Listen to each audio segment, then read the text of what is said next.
Jangan melulu mempertahankan kebiasaan lama yang sebenarnya bisa dirubah secara fleksibel.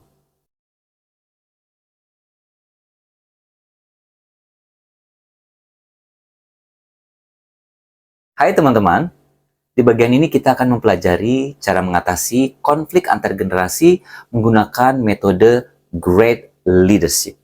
Dengan keberagaman generasi yang kita pimpin, tentunya ada potensi memecah belah di sana. Tapi menggunakan Great Leadership, kita dapat merubahnya menjadi potensi yang menyatukan. Apa itu Great Leadership?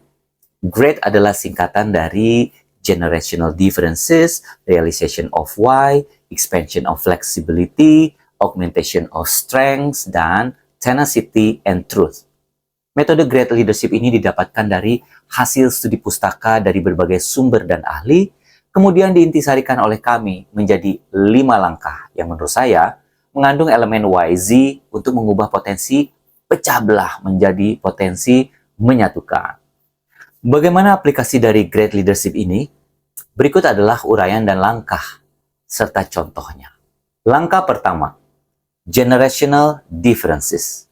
Maksudnya adalah perbedaan antar generasi sebaiknya dibicarakan di depan semua anggota tim. Contoh, apabila seorang anggota tim dari generasi baby boomers mengeluhkan bahwa salah satu rekan kerjanya yang datang dari generasi Z selalu menggunakan headset ketika bekerja.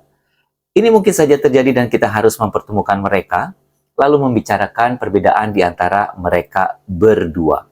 Jelaskan bahwa karyawan A adalah generasi baby boomers yang terbiasa dengan situasi kerja di kantor yang formal.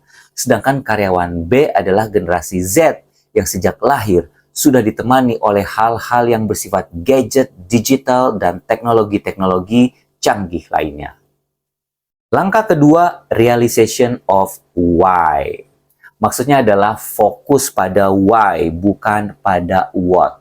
Dalam kasus ini, misalnya kita menemukan ternyata si generasi baby boomers yang mengeluh merasa generasi Z itu sulit diajak berkomunikasi karena sering menggunakan headset.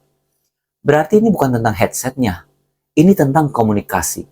Kita harus fokus di situ, komunikasi. Langkah ketiga, Expansion of Flexibility.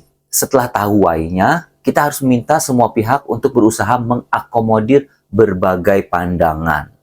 Yang perlu diingat pada tahap ini adalah prinsip kebutuhan bisnis. Jika sebuah perilaku dari generasi tertentu tidak berdampak buruk terhadap pemenuhan kebutuhan bisnis, biarkanlah dan minta generasi yang lain untuk fleksibel menerimanya. Tetapi jika berdampak buruk, mintalah generasi tersebut untuk merubah perilakunya, kebiasaannya, dan mengikuti aturan perusahaan. Kebutuhan bisnis yang harus dijaga adalah jangan sampai perusahaan kehilangan hal-hal berikut. Yang pertama, jangan sampai perusahaan kehilangan pijakan dan image. Jangan sampai kehilangan pelanggan. Jangan sampai kehilangan pendapatan. Dan jangan sampai kehilangan pendanaan.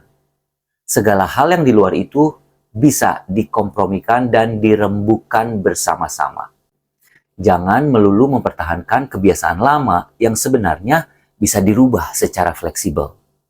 Langkah keempat, Augmentation of Strength.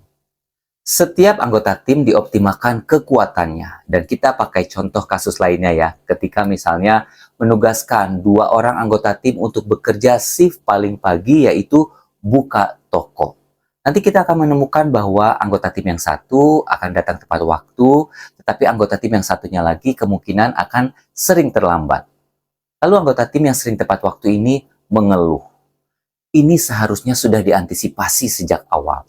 Berikan shift pagi pada anggota tim yang memiliki kekuatan untuk bisa bangun pagi sekali. Dan berikan shift yang lebih malam pada anggota tim yang memiliki kekuatan bisa begadang sampai dini hari. Dan langkah terakhir adalah tenacity and truth. Maksudnya adalah ketegasan, kegigihan, keteguhan, dan kebenaran. Secara tegas tentukan opsi terbaik dari pemecahan konflik yang dihadapi. Sekali kita memilih satu opsi pemecahan masalah, kita harus teguh dan meminta semua pihak mengikutinya. Itulah penjelasan singkat dan contoh aplikasinya dari Great Leadership. Sekali lagi, yang saya contohkan hanya bersifat asumsi saja. Dalam kenyataannya, kita akan menghadapi situasi yang lebih kompleks. Jangan lupa mempertimbangkan kaidah-kaidah dasar dalam managing konflik seperti yang sudah pernah saya jelaskan di video lain di seri yang lain juga. Silakan teman-teman tonton videonya ya, linknya ada di caption di video ini.